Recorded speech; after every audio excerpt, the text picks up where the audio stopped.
Good morning. I'd like to welcome everyone to the Annual Economic Revenue and Forecasting Conference. To the presenters, we'll start with Chris Varvares from Macroeconomic Advisors. Thank you very much, Budget Director and Committee.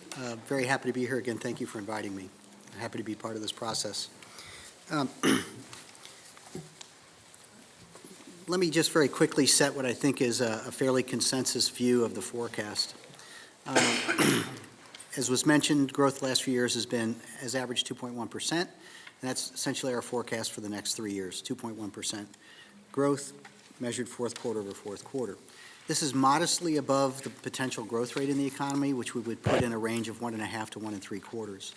So what it means for growth to be above potential is that excess capacity in product markets and slack in labor markets will continue to be absorbed, and that tightening of the labor markets and product markets does put some modest additional upward pressure on inflation going forward.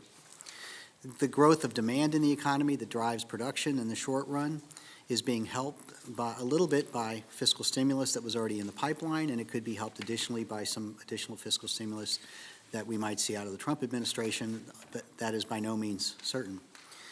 In addition, the low level of real interest rates, which are now being raised, has been helpful. But in addition, there's been a return of risk appetite that's been expressed both in the rise in the stock market and otherwise by compression of various risk premia that we see. So we expect that the unemployment rate will continue to decline, reaching the low 4% range, 4.1% by the middle of next year. We don't believe it will go much lower than that before it will begin a gradual upward rise. We think recession risks today are contained insofar as we don't see any major imbalances, any bubbles that are ready to burst, or any particular landmines that call for special attention. However, that will bear watching, especially once interest rates begin to rise again. Core inflation, PCE, personal consumption expenditure, core inflation has been running below 2%. PCE inflation is the Fed's preferred measure where it sets a 2% target. The fact that it's been running below 2% is a reason why the Fed has maintained a very accommodative policy and why it suggests it will remain very cautious in removing that accommodation going forward. And there are other reasons as well why they want to remain cautious. A lot of uncertainty about just how underlying oomph the economy has, and that is it's not really clear what level of the inflation-adjusted interest rate, the real interest rate, would be consistent with growth continuing at 2% or above. And it's that uncertainty that requires them to go cautiously and sort of, raise rates, see how we do, raise rates, see how we do. I would mention insofar as that uncertainty, there's been, first our forecast is that there'll be 3 rate hikes this year of 1/4 point each. Our assumptions are there will be June, September, and December, although more recently there was some speculation that March or May might be in play. We did get numbers today that cause us to mark down our first quarter GDP growth projection to 1.7% at an annual rate. So that's below the average of the 2.1. And I think that, depending on what kind of inflation numbers we get, could take a March tightening off the table. I would expect that financial markets will move in that direction. So we're likely to get 3 hikes, probably starting in the middle of the year, May possibly still in play. Long-term interest rates are moving up as markets look forward and see short-term interest rates rising as the Fed pushes them higher. And so that would be the natural move for U.S. Treasury rates. Private rates will not move up as much as Treasury rates as those risk premia, the spreads between corporate bonds, say, and Treasury rates continue to narrow. So all long-term interest rates rising, but private rates rising somewhat less than Treasury yields. Part of what's been driving financial markets since the election has been the expectation of additional stimulus. It's been our view that markets got ahead of themselves somewhat. The dollar and long-term rates jumped pretty dramatically, as did the stock market. The dollar and long-term rates have backed off considerably since their peaks earlier in the year, but the stock market has continued to move higher, and I think that has now sort of created not a large risk, but a bit of a risk of some kind of a correction in the stock market sometime this year. Equities have done well. In part of the story for why equities would do well is with the real economy continuing to grow above 2% and inflation moving up, cash flows will improve, dividend growth will remain relatively strong, We see room here because of continued operating leverage in corporations for corporate profits to continue to, well, which declined slightly the last couple of years, to turn up this year. And so that upturn in corporate profits obviously would be a good thing from a revenue perspective. But still, there's a background of global uncertainty, and of course, the rise in interest rates is something that is a bit of a headwind for equities to continue to move higher. And then when we look at the election of now President Trump, there are a number of policy proposals which create a whole host of uncertainties, and I want to turn to those next. So there, I've broken this out into 5 different overall categories. In terms of fiscal policy, we're looking at tax cuts and/or tax reform. The difference would be a tax cut might be something that's not necessarily revenue neutral. It would imply stimulus for the economy insofar as it puts additional spending power net into people and firm pockets, and that would tend to boost growth. Versus reform, which typically we think of as being revenue neutral. It doesn't by itself imply any additional stimulus to growth.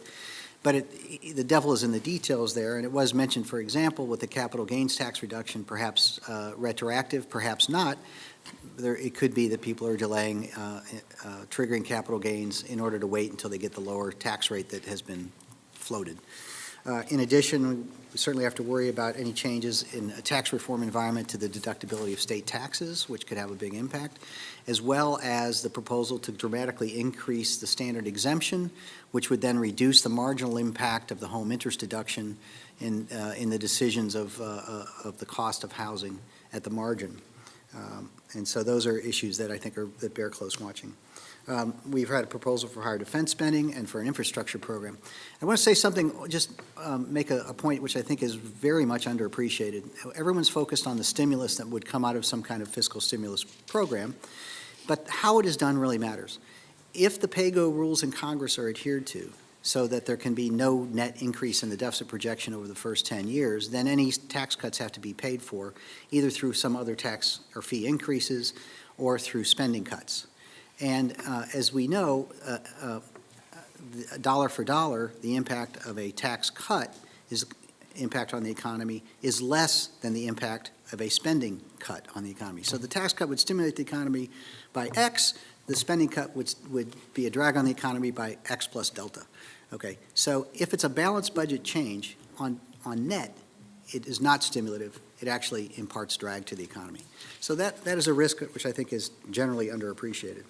The other thing is because the economy is already close to full employment and the Fed is going to be raising rates as pretty much as they have projected for us by our forecast, we think the dots chart pretty much has it right, that any additional stimulus in the economy is likely to be absorbed through interest rate increases.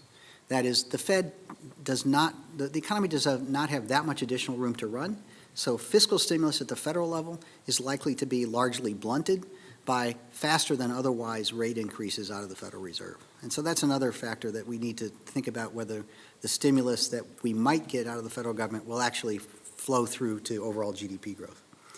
Obviously, there are big regulatory changes that are possibly at play, and I think when we look at regulatory reform, all of us can agree that there are regulations that are probably in some sense unneeded, that to remove them could allow for faster growth over the near term. But we also have to recognize that regulations are in place for a reason. There are benefits and costs, and if we roll back the regulation, we might eliminate the costs, but we also eliminate the benefits. Those benefits might not be measured in GDP, but it doesn't mean we're better off just because GDP grew a little faster in the short run. So we have to guard very much against regulatory rollbacks that imply short-term gain for long-term pain. And I think environmental policy and climate change is certainly an area that would concern me. Trade policy is a huge area, and I would give an example of the decision to withdraw from TPP as one that I find very, very concerning. As you know, the Chinese are trying to organize a trade pact of their own, and by the U.S. not participating in TPP, it means that we are now on the outside. We will not enjoy the lower tariffs that our exports would face had we been part of TPP. So being on the outside of that disadvantages U.S. firms relative to being on the inside of that, and it opens the door to China taking advantage of the U.S.'s absence from the TPP to organize a different sort of trading bloc. So trade policy is certainly is certainly an area that creates a lot of uncertainty for the economic outlook. Immigration policy, both in the short run and the long run. I know for agricultural workers, temporary worker programs are very important, so it'd be critical that those would be maintained. The absence of them obviously could have a big impact on agricultural sectors everywhere, including New York State.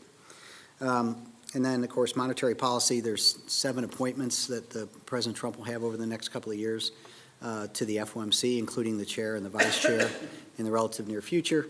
And the chances are, I think the betting odds are that they would tend to give us a somewhat more hawkish tone to the FOMC, and that would perhaps lead to faster rate increases and perhaps faster sale of assets from the Fed's balance sheet, all of which would mean that long-term rates would be somewhat higher, and that's a potential drag on the economy. So those are all the policy uncertainties. So we didn't have enough in our worry closet, we now have all these additional factors. Next slide goes through some of the details of potential output growth. I don't need to go over that. In terms of growth going forward, we do expect on a fourth quarter over fourth quarter basis 2017 to be a pretty good year. 2.3%, be the best since 2014. And I think there is a little bit of upside potential there because of the fact that we could get tax cuts this year, and we could get the beginning of a little bit of maybe infrastructure spending or the defense buildup. So there's some upside there. And I would say we haven't, in our forecast, we have made no specific fiscal policy assumptions, simply because of the range of uncertainty and the fact, as I noted before, that if the pay-go rules stay in effect, that fiscal stimulus could actually turn out to be fiscal drag. And so the risks, thank you, Hugh, the risks definitely are two-sided. In terms of the composition of growth, it's very important to note that in terms of the domestic economy, there's quite a bit of momentum there. If we look back, this is a private final domestic demand, so this is the measure of what U.S. citizens are spending on currently produced goods and services. We've had very solid growth there, and we expect that to rise at over a 3% rate this year and next year.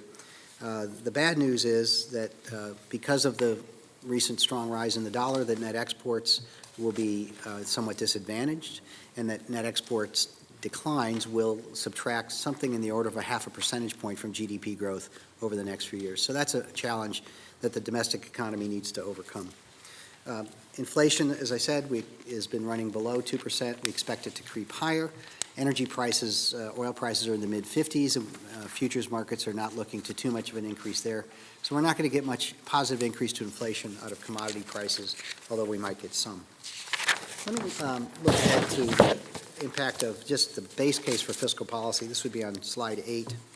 So we have a fiscal policy index where we collect both spending and tax changes and changes in transfer payments, Social Security, Medicare, et cetera, for both federal and state and local governments. And we convert that into contributions to GDP growth in percentage points. So this chart shows how there was a big upturn from 2013 to 2014. 2013 was the expiration of the payroll tax holidays, so there was some drag imparted there. And we've been in positive territory ever since.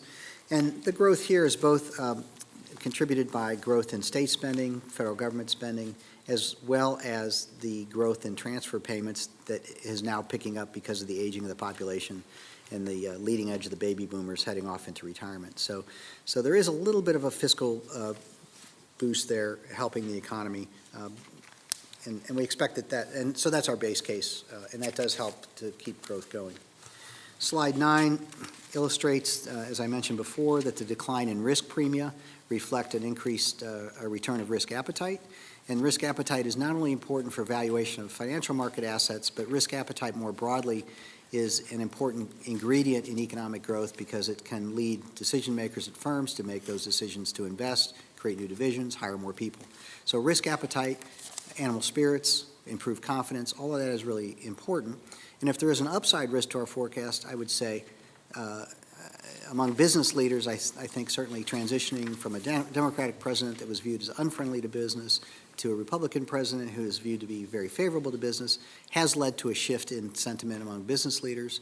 And so we could get a little release of positive animal spirits here that could give us a nice burst of growth this year, next year perhaps, as we adjust to that.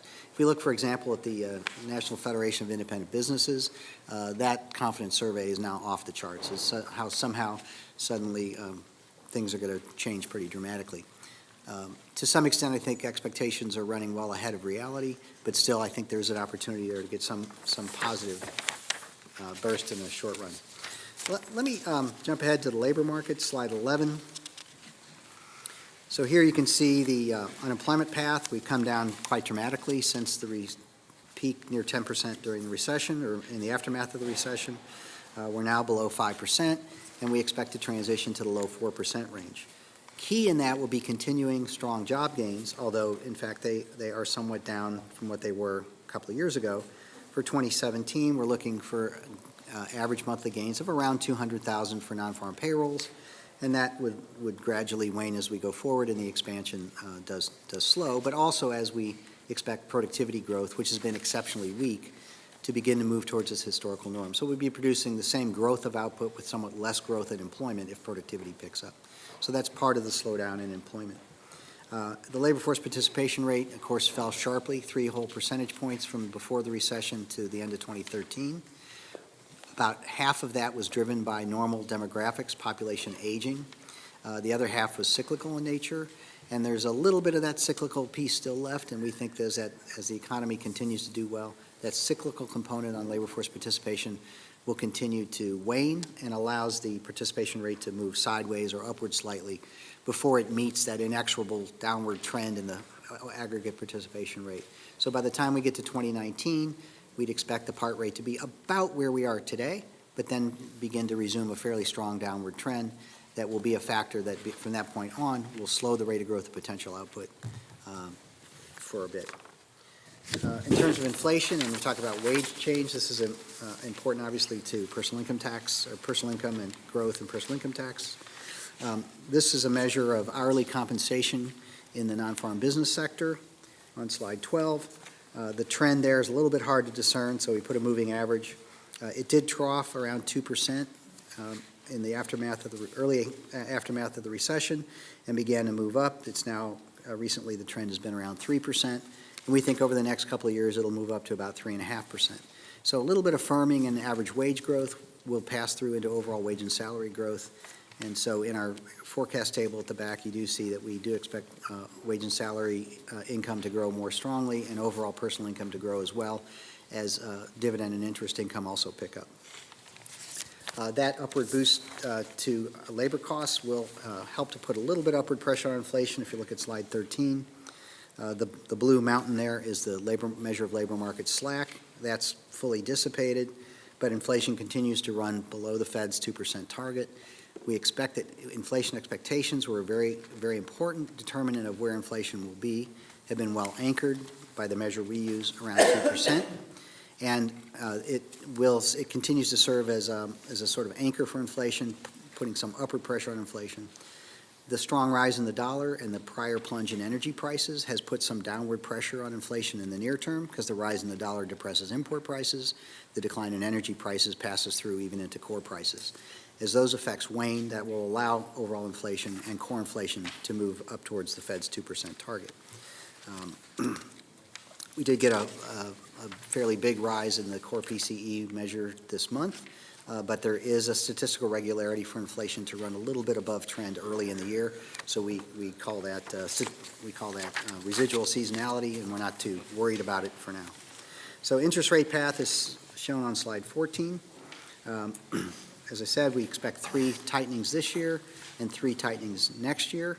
So we'll be moving up not even to what we believe is sort of the terminal rate of 275 for the federal funds rate. We don't even hit 2% till the end of 2018. So it's going to take us a while to see rates rise. They're rising slowly, but we believe they are rising. And what the dollar does in the face of that interest rate rise will largely depend on what happens in Europe. If Europe continues to show the recent traction that it's had, then we might begin to see the end of the very accommodative policy we've had there. But once rates in Europe start to rise, that'll be an opportunity perhaps for the dollar to ease off a bit. In terms of the stock market on slide 15, again, the rise in interest rates is a bit of a headwind for the equity market, but as risk premia generally are receding, the equity risk premium we think will also decline. It's shown in the red line here. And that decline in the equity risk premium we have just about offsetting the impact of rising interest rates. allowing equities to continue to make some modest upward pressure. Our feeling is that equities are approximately fairly valued today, but there's not a lot of additional upside. The thing that worries me a little bit about this chart, and I'm not by any means a chartist, but if you look at it, is stock market rarely goes sideways as in our forecast. It either goes up or it goes down. So this is a little bit troubling. It does suggest that there could be a risk for a correction this year. And so I certainly want to watch out for that, but not anything that I think will accumulate into something that would lead the economy into a recession, and it's something that would probably turn around fairly quickly. Then the last observation I want to make is on recession risks as we look out over the next few years. Every once in a while, people say, well, gee, the expansion has been going so long, it almost certainly has to end, and therefore the probability of recession must be higher. There's lots of academic research that suggests that expansions do not die of old age. And so we took another cut at this, and we said it's not really the age of the expansion that matters, but the maturity of the expansion. And by that we mean whether the unemployment rate has passed through that magical sort of full employment level of the unemployment rate or not, and has fallen below it. And so what this chart tries to show is how just on a purely historical probability basis, this is basically a histogram of how many months it took for a recession to happen on average when the unemployment rate was either above this measure we call the NAIRU, which is now 4.7%, or whether it's below. And when you think about it, so right now we're basically right on top of the NAIRU, and at that point the probability of a recession would be given sort of by the diamonds on this chart, going 1 year, 2 year, 3 year, 4 year, 5 years out. The thing is, if you're above, unemployment rate's above the NAIRU, the economy has room to run, the Fed's maintaining accommodative policy, you're almost like still in that recovery phase, and so the probability of recession is lower. Okay, but think about it, if we're right and the unemployment rate is going to be 4.1 by the middle of next year, and think about we're looking at this chart as if we're at 4.1, we're more than 0.3 of a point below the NAIRU, and the probability of recession at 3 years then would be about 80%. So that suggests that what it means is it's difficult for monetary policy and fiscal policy to get the transition back to full employment correct. We can't remain below the NAIRU for very long because inflation pressures and other imbalances might build in the economy, maybe speculative bubbles in some regions.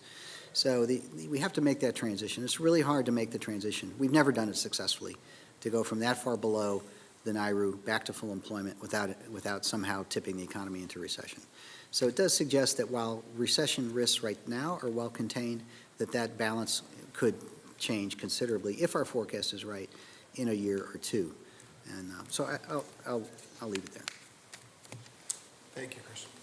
I wanted to add something on the timing. In terms of the economic effects, the rise in the dollar, since financial markets are very forward-looking, the dollar has risen, maybe 5% since the election, with the potential to go still higher, anticipating some stimulus. That has negative effects right away in that it raises the dollar cost of the foreign currency price of U.S. exports. So that could have an impact on New York State manufacturing already beginning this year before any offset from an actual stimulus package might come along. In addition, because of the uncertainty over the tax reform, you have this sort of irony that the stock market's setting new records, yet if people aren't realizing capital gains, you're not going to see that revenue this year. You won't maybe not see it until 2018. And the difficulty is what we've heard is when there's a Supreme Court nomination, Washington grinds to a halt. It's certainly the case on the Senate side. And the Senate is going to be totally preoccupied with that. They've given very little thought to tax reform. A good friend of ours who's consulting with the Senate was at a leadership meeting, and there were 19 senior members of the Senate. The question was asked, how many of you have read the tax plan from the House? 2 raised their hands. Okay, so they're not at all focused on tax reform. The likelihood that tax reform actually is passed this year is, we think, less than a third. Now, if it's done, it could be made retroactive, but think about how that could potentially freeze some decision-making this year, and that's one of those areas of uncertainty that's really important. On the border tax adjustment, I think the estimates that it will recapture $1.2 trillion are pure fantasy. If it's combined with expensing, then many firms who would otherwise pay more as a result of the fact that imports will no longer be a deduction from the definition of taxable cash flow their tax liabilities will not rise to the positive level. What it means is the effective tax rates on imports is significantly less than whatever the rate is, 20 or 25%. It's going to be much lower. So the tax take from the border tax adjustment could be as much as half of the 1.2 trillion, in which case maybe you don't lower the tax rate as much, or you have to cut somewhere else dramatically. So worried about the empty buildings. If it is all foreign investors making investments in the U.S., which probably a lot of it is, they probably paid cash. But then worry about if the immigration policy is going to change, and they then sort of reconsider that they're never ever going to be able to come and make use of those properties, and they start selling them. Then you get a problem.